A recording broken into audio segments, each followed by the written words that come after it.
Before her tragic death, Princess Diana wrote trembling words on paper, revealing the existence of a mysterious blood society hiding in the shadows of the royal family. Behind the smiles and glamour, what was the truth? Did Diana leave behind a chilling prophecy of her own fate?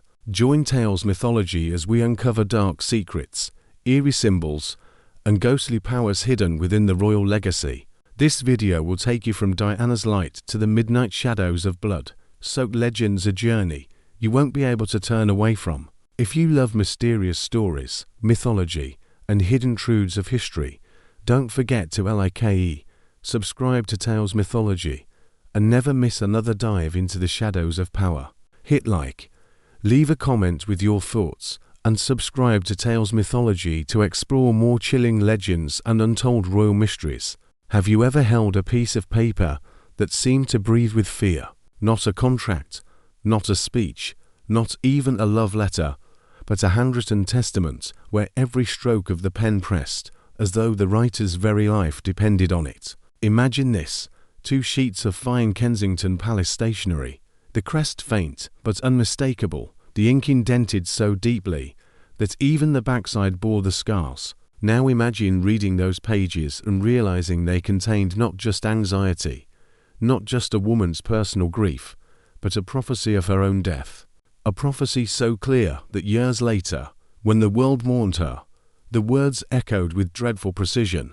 This is where our story begins, not in a palace ballroom, nor in the glaring lights of paparazzi flashbulbs, but in the hushed quiet of an archive, a place where history is meant to rest. And yet, this history refused to stay silent. I've often thought about how fragile documents are. One spilled cup of tea, one careless hand, and centuries of memory vanish. Yet sometimes, the smallest scraps of paper outlive marble statues and golden crowns. Diana's letter was one such scrap, small, fragile, trembling with her fears, and yet powerful enough to shake the very foundations of trust in the world's most enduring dynasty. But before I take you into the heart of her confession, let me share something more personal. All my life, I've loved archives, dusty shelves, the smell of parchment, the careful way curators touch bindings as if each book still had a pulse. It feels romantic in a way, to hold something once touched by hands long gone. But what no one tells you is that sometimes history doesn't want to be handled. Sometimes it resists. Sometimes it whispers back. And that's what happened the night I first saw Diana's words. The rain was falling hard on the windows that afternoon, the kind of relentless London rain that blurs the city into watercolors. I'd been working in silence when my mentor, Alistair Finch, called me into his study. He was a man of laughter and life, usually, but that day he looked pale, haunted, like he had glimpsed something too heavy for the living to carry. He held an ancient edition of Ovid's Metamorphoses, in one hand a book he often read, as if myth might explain modern politics better than newspapers could. His eyes darted to me, and with a voice drained of mirth he whispered 2 words I will never forget: Suaetas sanguinis. At first I thought it a joke, some invented Latin phrase, perhaps a private pun between scholars, but there was no jest in his voice, only dread. He said there were bloodlines older than kingdoms, unbroken lines of inheritance that didn't need thrones to rule, families that traded crowns for shadows, leaving nursery rhymes and folklore as cover stories for their entrance. He spoke of lullabies that disguised execution lists, of rituals disguised as hunting trips. I wanted to dismiss it. Academics are prone to dramatics, especially after wine and storm, but the weight of his tone clung to me. Those words, Suaetas sanguinis, translated to something cold and simple: the Society of Blood. That night, I overheard him on the telephone. His voice, usually smooth and precise, was cracked with panic. She knew, he hissed. The seal was there. The girl knew she was speaking too much. The reply was not human. It was a guttural growl, low, satisfied, monstrous. When he noticed me by the door, he froze. Then he forced composure and said, "Forget what you heard, Thomas. For your own good." At the time, I didn't understand. The girl could have been anyone. But a year later, when the world awoke to flashing headlines that Princess Diana had perished in a Paris tunnel, His words returned to me like thunder. She knew. The seal was there. It was no longer myth. It was prophecy. The first time I stepped into Alistair Finch's sanctum, I thought the word was theatrical. It was a windowless room with Regency bookcases and a single desk so polished it reflected the lamp's halo and eclipse on water. The air smelled of beeswax and vellum, the kind of scent you could mistake for nobility if you didn't know it was simply the perfume of careful neglect. I'd been tasked with cataloguing his effects after the obituary polished his departure into a tidy phrase, a solitary heart attack. His laughter was gone from the corridors, but I could still feel the quake of that last conversation in the way the silence poured in corners. Grief changes a house.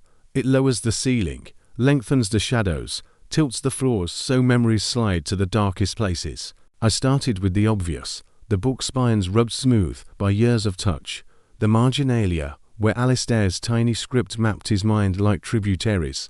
He worshipped Jung. Every few shells another edition of psychology and alchemy surfaced like a refrain. He used to say myths are mirrors we hold up to our monsters, and we're terrified because the monstrosity looks familiar.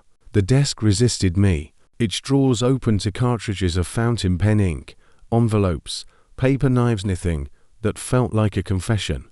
But his drunken boasts returned to me. Certain craftsmen hid compartments, the way old poets hid meanings, with joints so precise myth could slide between them. So I put aside my eyes and used my fingertips. Wood remembers pressure. It has favorite places. Beneath the writing surface, just left of the knee well, my index finger sank into a shallow indentation, as delicate as a pulse. A click sounded so softly I might have doubted it if the panel hadn't quivered. A seam appeared no wider than a thought. I coaxed it open. Inside lay psychology and alchemy. Not one of the annotated copies, but a pristine edition that felt heavier than its pages. When I lifted it, the weight shifted. Something nested inside. I parted the leaves and the room seemed to contract around the discovery. 2 sheets of thick, creamy paper bore the crest of Kensington Palace. The handwriting's curvature. The pressure was unmistakable from reproductions I'd seen in biographies, rounded, elegant, and driven into the page with such force that the back of each letter wore a faint bruise. Her words were not gossip, they were geometry. Every sentence arranged like a proof of fear. The Society of Blood is not a metaphor. It is real. It is a lineage they protect with sacrifices. They are shepherds and we are the flock. I refuse to be the sheep upon the altar. They are planning an accident in my car, brake failure or something similar. If something happens to Menoit, was not an accident. It was slaughter. The lamp hummed like an insect. I felt the ridiculous urge to cut the pages, as if I could warm them back into a world where warnings could still avert fate. But the past doesn't bargain. It simply insists. Beside the letters lay a small ring box wrapped in dark velvet. I expected some tidy crest lion and unicorn of a polite menace. Instead, the ring was a serpent devouring its own tail, a perfect Ouroboros cast in dark gold. The serpent's scales were stippled so finely the metal seemed alive. At the mouth where endings pretend to be beginningsa, single ruby droplets had been set with merciless precision. It didn't sparkle. It glowed, as if lit from within by a slower, older flame. There are symbols that only decorate, and there are symbols that speak the way a knife speaks. This was the latter. I hadn't known, until that moment, that jewelry could be a sentence. I slid the ring onto my palm. It was heavier than it looked. The weight of a circle is the weight of a promise. I wondered what promise this circle had kept, and at what cost. For the first time since his death, I heard Alistair's voice clearly in my head. The seal was there. The girl knew she was speaking too much. How does a person know when caution becomes complicity? We praise discretion until it buries the truth. The ring shone like a confession one had consented to give. I placed it back in the box as if handling a live coal and returned to the letters. The words pressed into the paper had the kinetic energy of a body in flight. You can tell when somebody writes while being followed. The pen digs deeper, as if the page could anchor them to the earth. She didn't beg. She named. She mapped. She refused to be livestock in a story that had always consumed the inconvenient. A thought arrived with unwelcome clarity. Whatever this ring sealed, it didn't seal the past. It sealed the present. I was no longer cataloguing. I had crossed into witness. I rewrapped the pages and the ring, and for a foolish second I considered locking them away again. I think that is how the world preserves its monster snout, through devotion, but through the tiny treason of deciding not tonight. The night has always counted on our fatigue. I turned off the lamp and left the sanctum with the book under my coat. Rain needled the windows. London traded colours for chrome. On the landing, I paused, certain that if I looked back I would see the girl in the letters standing in the doorway. I didn't look back. Cowardice, on good days, looks like composure. There is something indecent about secrets that demand antiquated machines. It makes them seem ceremonial, like a rite dressed in dust.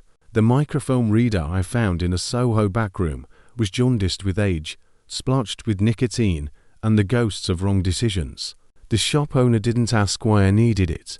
Men who sell tools to read the past learn to unlearn curiosity. In a cheap hotel, where the wallpaper was the color of watered tea, I fed the film into the reader and felt the room shrink to the size of the rectangle of light. At first, blur, stutter, the oceanic roll of celluloid shadows, then focus, and with it the quiet horror of the mundane. Columns, names, dates, symbols that pretended to be harmless kind you might dismiss as cataloguing marks until they accumulated into pattern. Births, deaths, marriages, noted with clerkly care, meticulous enough to feel bureaucratic. But next to some entries, a glyph appeared, outchical signs I recognized from Jung, and the medieval grimoires Alistair had annotated with pedantic love. A triangle here, a circle bisected there, the cryptic shorthand of people who cannot bear to use ordinary words for extraordinary deeds. The key to any cipher is an index of cruelty. I found it tucked between unrelated reels near the end of one roll, a page that translated symbol to outcome with academic neatness. Transform, dissolve, purify. Words beautiful enough to hide in, poetry used like a scalpel. I scrolled. Artists who had offended their patrons, politicians whose votes threatened to tip the balance of money the wrong way, a young heir whose name you would know, and a young woman whose name you would not. History is crueler to its anonymous saints. A cello prodigy with a ribcage that had shattered conveniently against a country roadstone, an accountant lucid enough to follow money as if it were a river through a desert, until the desert opened beneath him. So many were explained away with that most efficient solvent, coincidence. The frame jerked. The letters resolved. Pont de l'Alma protocol fulfilled. I had expected revulsion to come hot and loud. Instead it arrived cool, like a fine rain that refuses to end. There are moments when outrage would be a relief, because it would make you less useful to the truth. I scrolled further, praying for proof that would undo itself. Instead I found a name I hadn't dared to suspect I might find, and a word I recognized from the alchemical index. Finch, Alistair, dissolution. We lie to ourselves about how people leave us, because it is gentler than accepting the geometry of their erasure. He had not been taken by age. He had been corrected. A man whose laughter got away from him. A man who loved myths until they showed him their teeth. I sat back and stared at the ceiling, while the fan inside the machine kept breathing. On the wall, the light rectangle hovered like a door that refused either to open or close.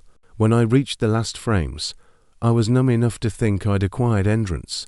Then I read my own name, and entrance revealed itself for what it is: rehearsal for fear. Archivist London status, to be evaluated. The sentence was not a threat, it was an appointment. I heard the drunken growl from that phone call again, except now it sounded like a purr. Evaluation. How polite. As if the world's oldest bureaucracy had sent me a performance review. Somewhere in the building a cart rattled across tiles. The sound seemed engineered to arrive inside my bones. I pulled the film, wound it back, and slid the cassette into the hollow behind the radiator. Foolish, but fear must move its hands. I turned off the lamp, pressed my palm to the cool glass, and tried to imagine a future where hands like mine would still be permitted to turn doorknobs. Modern life, I realized, is a citadel made of numbers and names. You don't need to break its walls. You only need to erase the key codes that allow a person to pass through them. The cleanest assassinations never trouble the body. I left the hotel through the service stairwell and noticed something I had never noticed about stairwells before: the way every step echoes your name back to you, so you can practice letting go of it. The next morning I woke into a world that had begun the gentle industry of forgetting me. My email forgot me first. The system claimed my password had been changed 13 minutes after a time when I had been asleep. The recovery link went to an address I had never owned. Kind friends might call such things glitches. Institutions prefer the term routine security updates. Everyone tells a story that protects them from admitting how easily a person can be subtracted. At a cash point, my card was swallowed with the politeness of a machine doing its job. I waited for the slot to cough it back. It did not. The screen replaced my expectation with a soft blue apology. A car behind me flicked its lights, as if to say it was rude to be unbanked in public. I phoned my sister for the consolation of hearing someone say my name in the old way. A recorded voice explained that the number I had dialed did not exist. I called again. The voice was patient. It had trained for this. I told myself comms stories, servers fail, banks misfile, telecommunications is a brittle magic. But the comms story has a short leash. When I returned to my flat, my key rotated without catching. My landlord had replaced the cylinder. He looked startled to see me standing on the landing, like a ghost polite enough to knock. "There's a clerical confusion," he said, refusing to meet my eyes. "The tenancy documents are unclear. We'll sort it." We never do when the engine behind the confusion has unlimited fuel. He allowed me 5 minutes to retrieve what I insisted was medication. I reached for the old messenger bag that had learned the shape of my life and dumped the contents onto the kitchen table. Passports, a few family photos whose colors were already becoming allegory, the book with the hidden letters, the velvet box with the ring. The flat smelled of boiled cabbage and resignation. On the way out, the landlord tried to be kind. "You know how things are," he said. I appreciated his helplessness. I resent the way helplessness always arrives too late to help. Some people think terror is a siren, but often it is a quiet clerk with a rubber stamp. You do not hear the blow that removes you from the census. You notice only that your name no longer opens doors that yesterday were automatic. That night the city looked newly designed to ignore me. Even the rain seemed preoccupied. I slept where transit police do not look, an alcove behind the community recycling bins that smelled like fruit ghosts and newsprint. When morning shook me awake, I was already rehearsing anonymity in my lungs. I sold a watch I had been given and felt ashamed of how quickly I could translate sentiment into cash. Shame is a luxury someone with a decision to survive cannot long afford. I bought a ferry ticket with the kind of money that doesn't need your name to travel and stood at the railing, while the Thames pretended we were all going somewhere dignified. At Dover I turned back. The English coastline looked like a bright lie told by a white liar. On the ferry, a child pointed at the gulls and announced that birds know the way home because they carry the map in their wings. I wanted the child's mother to say something comforting about maps. She didn't. She told the child to put on a sweater. In Calais, I changed the way my body moved. Do not underestimate how revolutionary it feels to walk as if you do not belong to your old verbs. You pick a rhythm that bureaucracies haven't learned yet. I chose a name that had belonged to a man in a book I loved as a boy. Using it felt like prayer and theft in the same breath. There are people we would like to apologize to who will never know they are owed the apology. I learned to prefer cafes with uneven tables. The wobble keeps you alert. Rome in summer makes even shadows sweat. The Pantheon wears time like a medal. Tourists photograph its coma of light, while Romans measure their afternoons in espresso thimbles and negotiated glances. Marco arrived late. He had the face of a man whose hope had been taken to the river and held under too long, but who still kept the towel. He did not introduce himself, because it is dangerous to name yourself before you have decided what to be. I placed the photocopies of the letters between us. I keep the originals in a place inside me that cannot be searched. He read without touching the paper, as if contact would trigger a trap. When he exhaled, his breath dragged a sentence out with it. Suetus sanguinis, he said, in the weary tone of men who have long since stopped arguing with the dark. I asked what he knew. He smiled like a man who doesn't have the right jewelry to laugh. It's not British, he said. Not royal. Those are merely wardrobes it wears when attending the theatre. It is a lineage. It moves where blood moves. It refuses nations, because borders are a hobby for people who need maps. He drew a circle on the table with his finger and paused at its seam. They prefer circles, he said. Circles pretend to have no beginning. It makes blame difficult. He told me stories he insisted were not stories.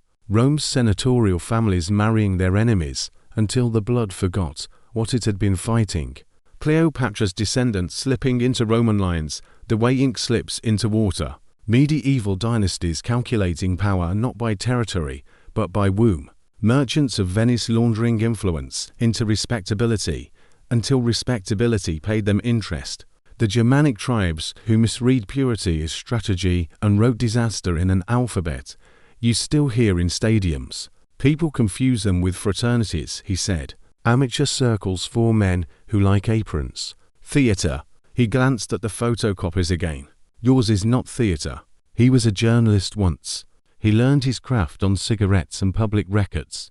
But the craft refused to save him when his sentences came to near a ledger that had learned the trick of burning itself after reading.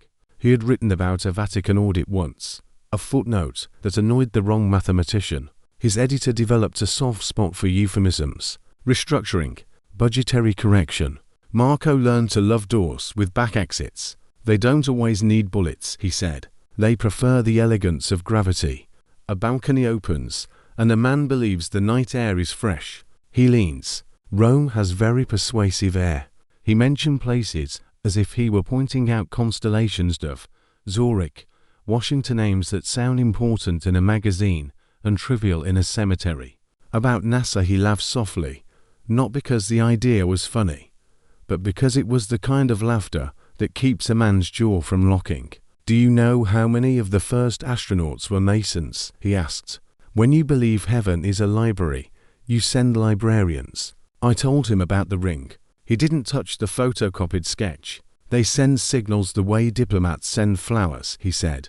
The flowers always arrive before the apology. We spoke until the coffee went cold. He suggested I stop needing modern conveniences. Your name is a luxury item, he said. They will repossess it. As we stood to leave, the waiter steadied the table by wedging a matchbook under the short leg. I wanted to ask him how long you can live on unsteady furniture before your back forgets the old pasture, but the answer was already in Marco's shoulders. He handed me a list of places where the past still does business in cash. Readers who repair machines from wars we are asked to forget. Notaries who understand that witnessing is not endorsement. A seamstress who sews new names into old linings. On the reverse he had written a single sentence. They permit you to live when your terror is more persuasive than your testimony. Sometimes you leave a conversation and the city has become an accomplice. Rome was a corridor. The stones were polite. They had seen stranger pilgrims. Scotland keeps secrets in its weather. A rented car took me to a hunting lodge, whose photographs in glossy books pretend it was always glamorous, as if death posed nutsly for the camera when invited by the right family. The drive was a catechism in grey. The road unspoored like a rope that didn't care which neck it found. At the Gotteron, Ernesty felt the tourist's old reflex to read the plaque. There wasn't one. Whoever dislikes plaques dislikes memory. The windows were boarded in the style of municipal amnesia. Inside, the air had the tired dignity of old wool. I thought the rooms would be empty, but neglect is never thorough. It misses what it cannot imagine anyone would want. Under a rug mottled with damp, the floorboards held a circle, not drawn in paint, not carved for beauty, but burned.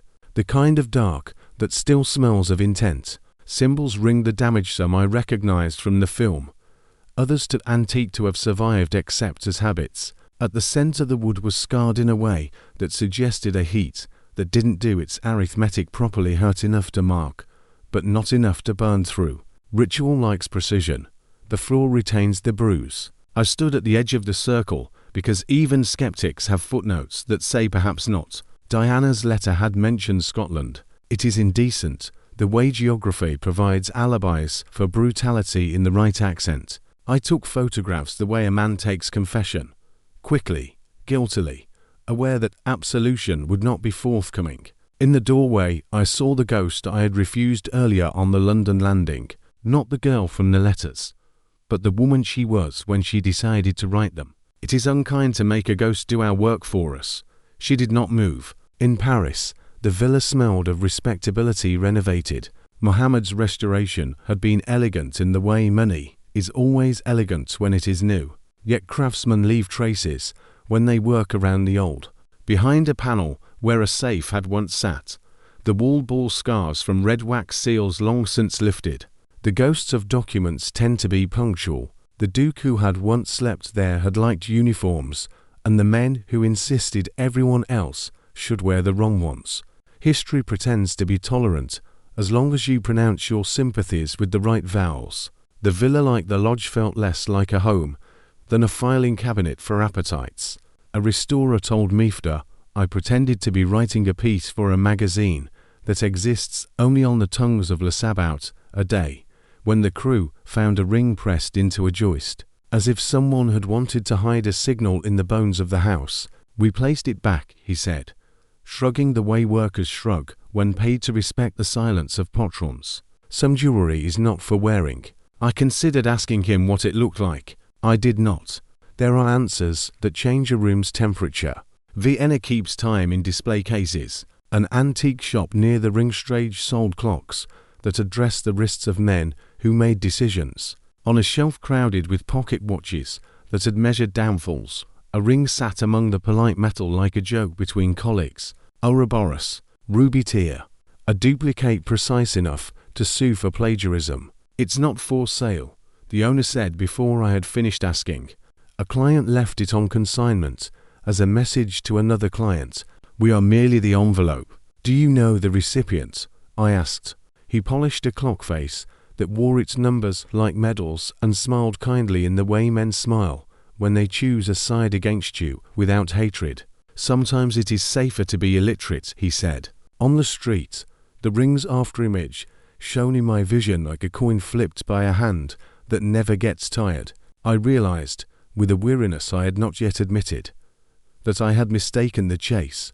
I thought I was following a trail. I was the trail. We expect predators to prefer speed. Real power prefers choreography. They were moving me as if I were a glass across a table, and I mistook the motion for my own.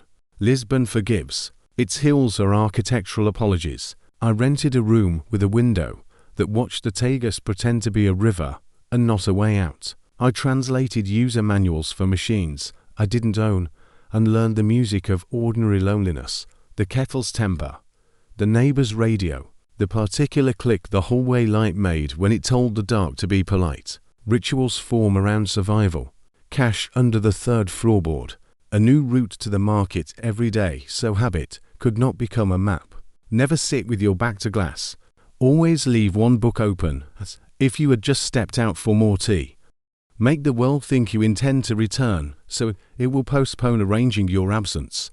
One afternoon, in a cafe that dressed its pastries like saints, she arrived. Tall, elegant, dark hair pinned as if gravity were a contract she had negotiated. The two men behind her wore the faces of discreet weather. She did not look at me. She didn't have to. A platinum serpent coiled around her finger, the mouth meeting its tail. At the bite, a ruby droplet made the light remember itself. Some encounters are not meetings. They are signatures on documents you haven't read. She lifted her cup with the economy of a surgeon, replaced it, stood and left. The men followed in a ripple that did not disturb a single napkin. I finished my coffee because I still believed in the secular magic of behaving normally. Then I went home and opened the floorboard and packed the ring I had found and the letters I had copied and the life I had once mistaken for a room. I did not leave Lisbon that day. Terror that runs to fast trips terror that paces survives. For a week I practiced being unimportant. It is a difficult stance for a witness. It feels like betrayal. But witnesses who do not survive do not testify. On the 8th day, a boy at the kiosk, where I bought newspapers, told me I had a good accent. I thanked him and tried not to cry at the thought that kindness, like suspicion, can track a person across borders. You expect the moral to arrive like a blare, a trumpet that declares the chosen virtue. But the lesson of the trembling pages is quieter. What we write, when no one is supposed to read it, is the truest shape of our courage. Diana's letter did not ask for pity. It asked for accuracy. Call slaughter by its name. Call shepherds by their appetite. Do not forgive a ritual because it has learned to sit at the correct table. If there is a conspiracy that truly governs us, it is the conspiracy of silence that trains good people to be tired at the correct times. The ring taught me how circles work. You walk and arrive precisely where comfort lives. Breaking a circle requires the rudest motion, a straight line. The straight line, for me, is this. I keep copies distributed like seeds. I write names into notebooks that will be found only if I am not. I memorize certain phone numbers that no longer connect, not because I expect them to return to service, but because a mind should have coordinates that prove it once had a country. Sometimes I dream the microfilm machine whirs back to life and the wall blooms with new names. In the dream I stand and put my hand against the light and feel the warmth of it, and for a second it feels like a benediction before it returns to being what it is, illumination indifferent to what it reveals. When I wake, I practice the smallest act of resistance I know. I say my old name out loud, not because it will open doors, because I refuse to let it be erased at the most local level there is. If you are holding a page that scares you, know this: fear is not a verdict. It is a data point. Fold the page carefully. Hide it in a book no one thinks to open. Then teach someone trustworthy where to look when books are the only witnesses left. And if you ever see a ring with a serpent that eats itself and a droplet that refuses to sparkle, do not ask for the price. Some objects only know how to sell you to your future. There's a strange kind of work you learn when you've been erased, the profession of exile. It isn't glamorous, no matter what novels have promised. It's not the life of a dashing fugitive racing across borders with secret codes and lovers in every port. It's quieter, lonelier. Exile is the art of becoming forgettable on purpose. You learn to fold yourself into cities, like a letter that was never meant to be opened. You walk in crowded markets and practice the discipline of anonymity, the ritual of leaving no trace. Survival becomes a liturgy of small gestures, never carrying more than you can abandon, never sleeping in the same place twice, never telling strangers your real birthday, because birthdays are the handholds of identity. I became many men. Each name was a mask, each mask another link in the chain that bound me away from what I once was. And yet, no matter how far I ran, the circle followed. Rings on fingers, gestures in crowded rooms, whispers of suetas sanguinis in places as ordinary as bus stations. I wasn't free. I was being permitted to exist on their terms. History loves circles. That is why the Ouroboros has survived across cultures, languages, religions. A serpent eating its own tail is not just a symbol of eternity. It is a confession of appetite. Power always comes back to itself. It consumes, then pretends that the cycle is natural. Diana saw the circle and tried to cut a line through it. Her letter was not a diary entry. It was an incision. She called the shepherds butchers. She called accidents slaughter. And she wrote it down, so no amount of silence could erase it completely. That act was rebellion. When I read her words pressed deep into paper fibers, I realized the real power of writing. Not immortality, not legacy, but resistance. Words cannot always save you, but they can testify against your erasure. So what do we do with a story like this? With trembling pages, with rings that whisper from shadows, with whispers that claim blood has ruled longer than law.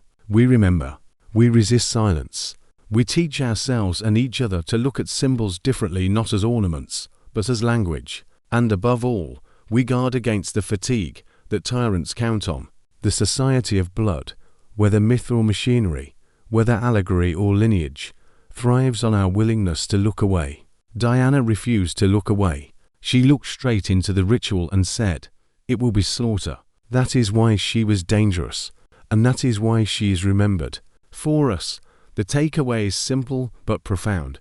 The act of witnessing is a weapon, telling the truth even to one another, even in whispers, even across centuries, is the straight line that breaks the circle. So if you ever find yourself holding a page that frightens you, or recognizing a symbol you were told to dismiss, do not discard it. Remember Diana's trembling handwriting, remember the weight of her prophecy, and remember that even when silence is the currency of power, testimony can still bankrupt it.